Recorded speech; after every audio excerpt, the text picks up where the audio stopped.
Also, the chairs will be Professor Mohammed Al-Uzri and Dr. Najib Hermes, and with us unfortunately to have also Dr. Tifah Al-Ghafour من كلية بغداد. Thank you very much indeed. I need for you now. Thank you. Dr. Hilal.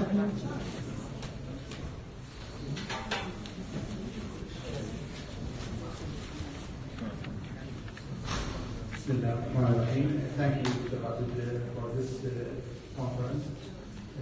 Thank you all the audience for attending this conference.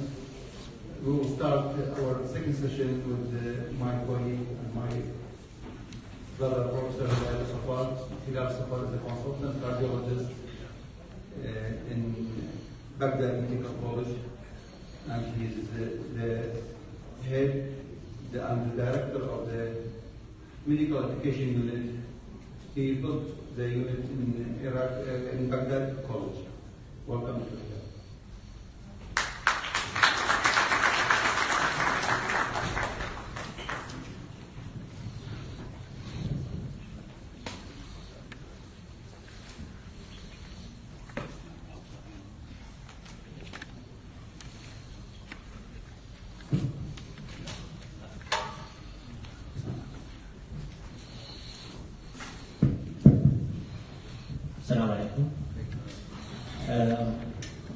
The title of my presentation, to start with, I want to thank Dr. Rafid, his colleagues, for this important invitation inviting us to this conference. I can see that this year is much bigger and more attendee, and that means this is in the line of success and the work to help Iraqi people. My presentation today is about a rising star, and I should go back to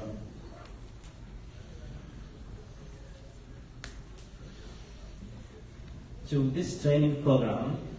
This is an Iraqi Doctor UK training program that was a donation by the British government to train 400 Iraqi doctors over 2 years. And that time we were a member of a committee for selecting the candidate to participate in this training program. Dr. Yassin, my colleague, was heading that committee, and there are a few other members of this committee. And this is the first time where candidates participating in training course outside Iraq having certain interview and selection criteria to be involved, to be accepted as a part of this training program. And as I said, it's a 2 years program, a series of 8 weeks training in UK, including change management and training in specialty.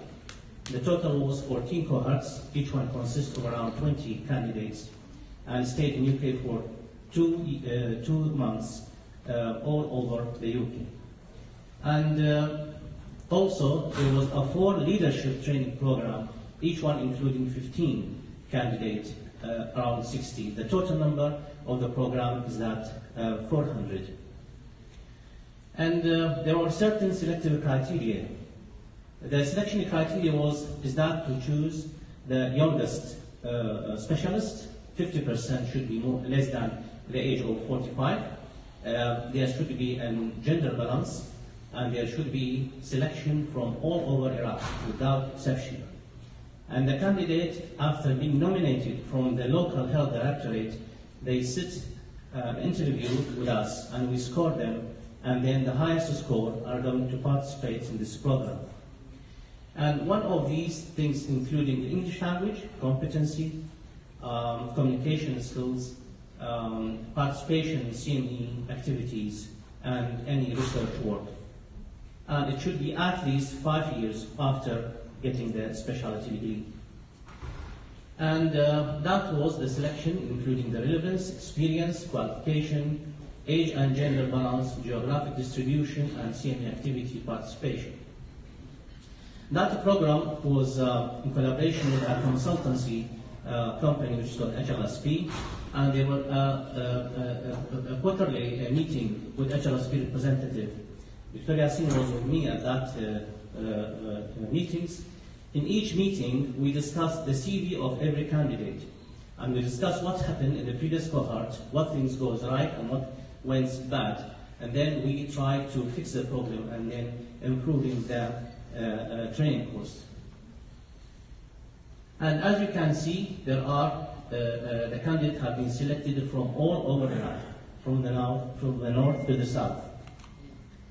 And after that, we did some monitoring and evaluation, and we gave the satisfaction of the candidates in this program.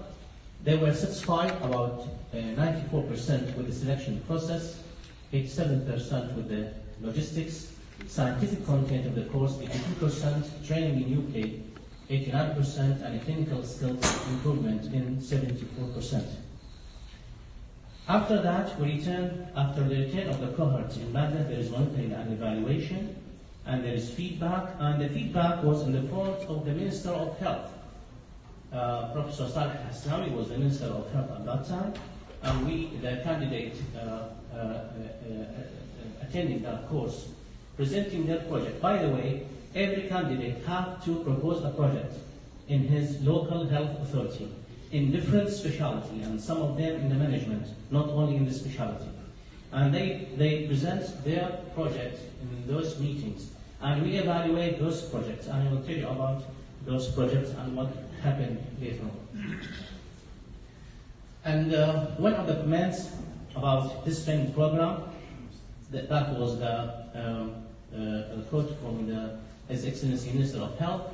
It is one of the best training programs ever had in MH, and this is related to the great efforts by those who are running the process.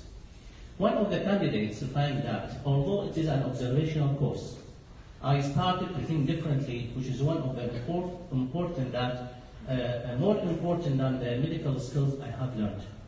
Here we have I have to fix one issue. Most of the candidates were very reluctant to participate in the first week of change management program. They were very eager to go to their specialty to be trained. And there is a lot of complaint about that, and I seem to remember that. But after they returned back home and starting their work, they realized how important that week of the course of change management and how to be a change agent. And this is a very important issue. And that was some of the reply from the candidate, in spite of the fact that the training was hand-off. But it was beneficial by all means. We gained a lot of information, guidelines, protocols, procedures, and teaching videos. We learned how to deal with the facts, to think and to write projects, how to analyze, plan, and implement projects, how to assess the results and correct pitfalls. By 2 words, how to be an agent of change. And this is the reply of one of the candidates who was very against to sit down that first week change management course.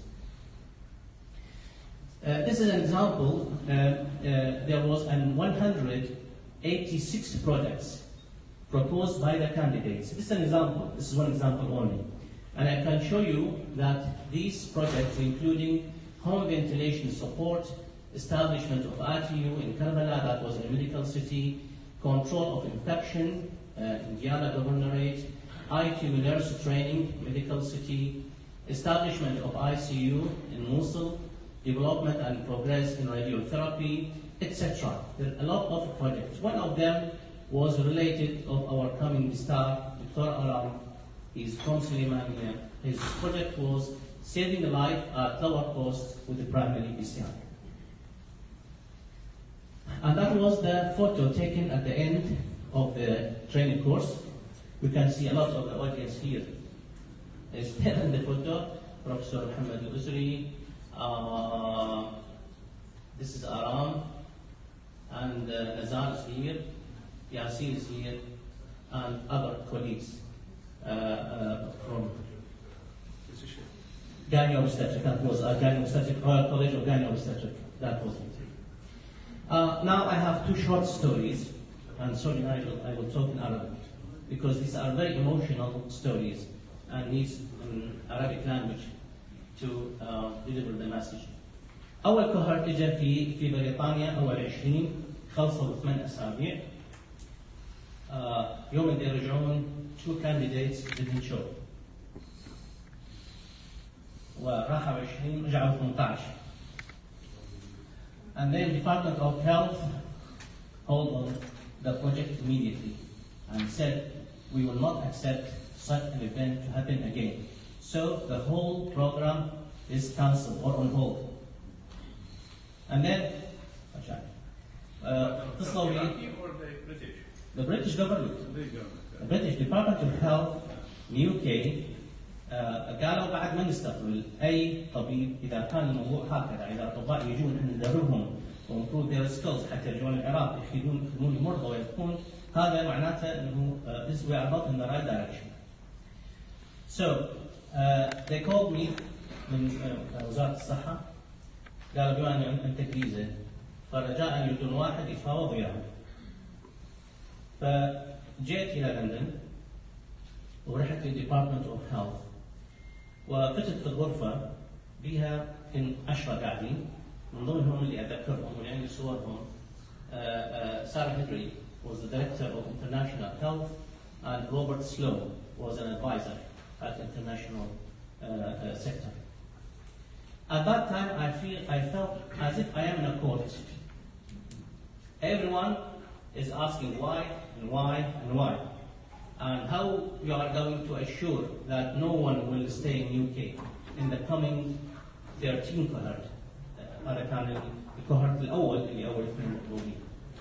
حقيقة الجو محكم كامل يعني ما أدري قد أنا عرفت في وقته يعني. وأنا من إجيت ما مفوض أتكلم بنقاط محددة. كل اللي كنت اتكلم به من تفكيري شلون نقدر نطلع من هاي، هم كل سؤالهم كان انه شلون انتم تضمنون ان الكوهرتس الجايه ما راح احد يطلع عليكم. كل هذا كان السؤال. فبدينا يعني نقترح بعض الامور، شلون نسوي كفاله وشلون جوازات ناخذ وشلون اكو هيئه نجي وياهم ياخذ الجوازات يلمها من بدايه النزول في بريطانيا ويجمعها بالرجوع الى اخره. وراء 14 يوم من التفاوض كاملا في لندن we succeed انه نرجع البرنامج مره ثانيه وكملوا 380 طبيب بالتريننج في بريطانيا. هذه اول قصه حقيقه كانت تشي اللي صارت في هذا البروجرام. القصه الثانيه اللي تتعلق بزميلي دكتور ارام. دكتور ارام is a brilliant doctor coming from Suleimania. He came to Baghdad in 2004 and joined training course for postgraduate diploma in interventional cardiology. I am chairing that diploma. And Aram at that time, he doesn't know Arabic. But he was very ambitious and very eager to be something in the future. And after 2 years of training, Aram ranked the first among his peers in that diploma. تذكر وياي 2004 2005 2006 من أسوأ السنوات اللي مرت على بغداد. حقيقة كانت كلش مرعبة. بالرغم من ذلك كان يبات في يوم في مكان وينتقل في ثاني يوم في غير مكان لأنه كانت السكيورتي كونديشنز كلش مزيانة. فاضطر انه يتنقل الى ان خلص الدراسه وطلع اول ورجع الى سليمانيه. من بدا البروجرام من ضمن الكوهرت اللي يحاولون يدربون هو انترفنشنال كارديولوجي. كان زميلنا دكتور كامل ناوط هو وكيل وزير الصحه فدز علي قال لي عصام ناوط قال لي هلال جماعه الكردستان ما يقدرون يجون، الوضع في بغداد غير جيد. قلت له استاذ احنا هذا الفلتر اللي سويناه بالمقابله لازم ينطبق على الكل. قال اذا انا ارشح لكم الاسماء، قلت له لا احنا نروح نقابل. فاللجنه كلها راحت من بغداد الى سليمانيه الى اربيل عفوا، وبدينا نقابل الاطباء، رحنا دائره صحه اربيل وبدينا نقابل الاطباء. انتهينا بالشغل وخلص الوقت مالت المقابله يعني في 2 الظهر بدنا نعزل، اشو انتبهت ماكو احد من سليمانيه يجي ولا احد من الهوك يجي. يعني اكو something يمكن يعني ما وصلت المعلومه في الوقت المناسب whatever it is. شلت التليفون على ارام قلت له انتم اكو انترفنشنال كارديولوجي كورس تريننج، انتم كم واحد بريليانت ليش ما شاركتوا؟ ارام قال لي والله عمي ما حد لنا. قلت له اركب تاكسي وتعال. فهو مجموعة من الزملاء من السليمانية ركبوا تاكسي وجوا من السليمانية إلى الجديد، وصلوا ب 8 بالليل، قعدت اللجنة باللوبي، اللجنة قابلتهم وطلب كما أخذ منهم هذا التريننج كورس. أترك الكلام الآن للرايزنج ستار اللي هو أرام يكمل قصته، وراح تشوفون الإنجاز، ووراها راح أقول لكم ليش أنا قدمت هذا التقديم اليوم، وشنو اللسن اللي لازم كليتنا وشت يعني خلط. شكرا جزيلا.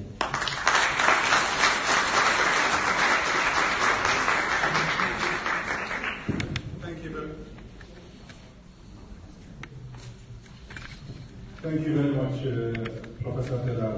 It's really a pleasure to listen to you, and you took us back in the memory lane of so many important things that we've had. I think you've done me a favor as well. I don't need to introduce the next speaker. I think for the purpose of time, probably we'll save it on. As the CV, we have a very impressive CV, but if I go through the CV, there won't be time for him to talk. So I'll leave it to Aram to tell us about the wonderful things that he has done. I want just to add half a minute about Aram. Aram was born in the province of Suleimania, graduated there and from the medical school, and as Professor Hilal said, that then he had his training in interventional cardiology, not only in the medical city, but he got it in India and in Sheffield, as far as I know. He, for the best of my knowledge, he is the first cardiologist to do the case of TAVI, transaortic valve implantation. He did it in Suleimania, and I think that's the very first case of Iran. Thank you. Thanks very much. Ladies and gentlemen, dear my colleagues and friends, dear Mr. Chairman and panelists, good afternoon. It's a great pleasure for me today to be with you. I would like to thank Dr. Hilal Safar and Dr. Alfred for inviting me to be with you today. I would like also to thank my mentor, Dr. Safar, for this nice introduction. Today, in the next 15 minutes, I will try to take you back with me in a journey which takes back to 11 years ago. This story had been born in very nice country, UK. Just the story is about the implementing a program. It's a matter of program of the primary preparedness core intervention. By primary PCI, we mean that when any patient has got acid elevation myocardial infarction, you should take the patient directly to the cath lab and open the occluded blood vessel in a very short time. So the most important message in the primary PCI to do the procedure in a very short time, because still we do believe that minute mean muscle. At 2008, when the population of Iraq was about 29 million, no service for primary PCI available for anybody of these people. Just this is the idea for primary PCI. Just all the data in the last 15 years or 2 decades have proven that primary PCI is superior to the medical treatment with thrombolytic therapy in the term of mortality and term of correction and even intercambiability. The most important thing in the primary PCI is a matter of combination of different models. It's a combination, the networking. It's not about just doing a procedure. Daily we are doing more than 30 procedures in elective cases. But the most important thing, the golden rule in the primary PCI, is to do it in the time, very short time. Just imagine that when you have got a patient, you should, the first thing that you educate the patient that when you have a chest pain, you should notify the EMS within the every 5 minutes. So the patient should notify the EMS in the 5 minutes. After that, there's a role for transmission of the patient. Transport is very important because you should reach the patient to the hospital within 8 to 12 minutes. And in the change ago when I was in London, it was the EMS was only 12 minutes. I think now have been reduced to 8 minutes. So imagine how the system in this country is working. In this very crowded city, you get a patient to the cath lab in only 8 minutes. And after that, when you reach the patient in the hospital, you should open the vessel in the first 30 minutes. So imagine that all this process shouldn't take more than 60 minutes, from the onset of the chest pain to opening of the vessel, because the crucial role is minute mean muscle. More minutes having gone, more muscle will be damaged and more chance of getting heart failure in the future. So this is the concept of the primary PCI. Just having this slide have been described by my mentor, Dr. Safar. Just in 2004, I finished my postgraduate study in internal medicine. At the time, my hope, my dream to become a cardiologist. But unfortunately, at that time, no type of the service was available in that part of the world that I am living. Just only we are given aspirin, dipyridamole, and nitrate to our patient, and the patient going to die in the early future or having heart failure, or he has got money, he's going to travel to the neighboring country. But unfortunately, no any service available. So I have got to think about for a long period of time that going to the UK or going to Europe it take at least 10-15 years. That's why there's a chance. And at that time, the process of the Center for Cardiology is available in Baghdad. So that's why, as Dr. Hilal mentioned, I have started my career in Baghdad. It was very difficult for me because just it was few weeks, few months that the war have overcome. We have a lot of political kind of problems for Kurdish doctor to go to Baghdad. It was very difficult because everything was messy at the time in Baghdad. Because financially, I was just starting. Socially, I was married newly, and my wife told me that she's going to leave me if I'm going to Baghdad. And even the language, even I cannot have one sentence in Arabic language. I remember when I met, fortunately, Dr. Hilal, we're talking English because I cannot have even one sentence in Arabic language. So imagine all these problems, but in spite of that, I could manage these 2 years, and during my stay in Baghdad, I have tried to establish a center for my city in Syria. That's why when I finished my career in cardiology, I established the center. I remember the first PCI, first elective surgery, or intervention done for a cousin of my dad, because at that time nobody had believed in us to do intervention for him in our city because the service was not available. That's why we had hardly with my dad to visit the patient home and bring him next day the catheter and to open his blood vessel. So again, a chance came to me from Dr. Hilal when he described that. He asked me to join a program in Sheffield in the Northern General Hospital. The program was very nicely arranged because it consists of 2 parts. The first part was a two weeks training of how to become a leader, how to become a leader on a country, how to make a change. It was a theoretical thing done by Ms. Nadia Gittin. And at that time, he taught us that to make any change or implement any program, you need 3 S's. The first is structure, skill set, and stakeholders. So these 3 S's kept in my mind. And what's more nice than this, that during the next 6 week, I spent in the Northern General Hospital. Fortunately, at that time, there is a French chief coming from Paris, learning these people how to implement the program for primary PCI, because since that time, it wasn't well established even in Sheffield. So that's why combining these people that learning how to make a change, and meanwhile, you are dealing with a case daily, so it made me an opportunity to start my project. At the end of the case, in the course, they asked me to have some presentation, and in the 28th August 2008, that's the slide of my presentation. At that time, my hope was to establish or implement the program in the 4 years. And the first year, we are going to spend with the referral education of the patient, because you know that at that time, 11 years ago, education was very difficult, because social media wasn't like this time, because just we tried to make through media, through radios, TVs, newspapers, something like that. It was difficult. Our referral system at that time, EMS, not available in our city at all. It was too bad system, and even call it and transport system. So we are trying to do the first thing after 1 year. But Sunday, at early morning at 7 a.m. So in my mind, going home in the plane all the time, I'm thinking about the kind of course, how to work on the 3 S's, the structure, skill, staff, and the stakeholders.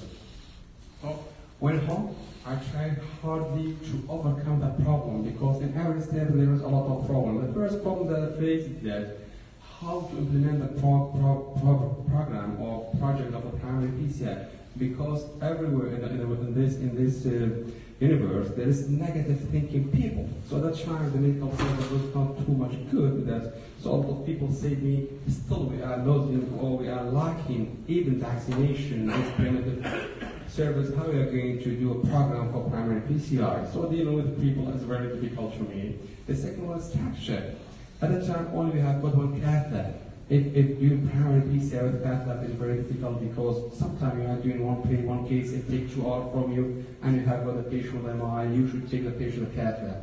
I will give you something, it is unethical, but I think that we are all lucky that one day when we are doing the elective PCI, the mother or the mom of the Minister of Health has got an infection. So they obliged to wait for about 30 minutes just to finish the case. And at the time, he decided to bring another cath lab, which at that time it was $1.5 million. The staff, it is no longer enough. We haven't enough cardiologists at the time, so it was very difficult to persuade my colleague. I remember at the time we were 6 cardiologists, only me and one of my colleagues had done the procedure to be 24 hours. Stakeholders, Ministry of Health, it was very difficult to treat it there. And the most important thing at that time was the Ministry of Interior, because I could success to persuade them to make some highways around the hospital, because you know that primary PCI is a matter of a process of networking. Transport is the most important thing, because we don't have got any patient chest pain or MRI. If we see the patient every 12 hours, it doesn't mean anything. So as if we are not doing anything for the patient. And the most important thing is teamwork and leadership, which we are lacking in this part of the law world, as we have no system well organized. And in spite of that, we have got we face a lot of risk. Like fund facilities and traffic jam and a lot of problems. I remember that time dealing with the first year, I gave up several times, but in the next morning and doing the same concept, I'm trying to implement the project. This is just one day at 7 a.m. They informed me that we have got an young man from southern part of Asia. He has got myocardial infarction and he has got recurrent attack of ventricular fibrillation. They gave him all medication and even thrombotic stabilizing gear. That's why we have transferred the patient to the cath lab. I got this photos thankfully found up here. It was in its archive.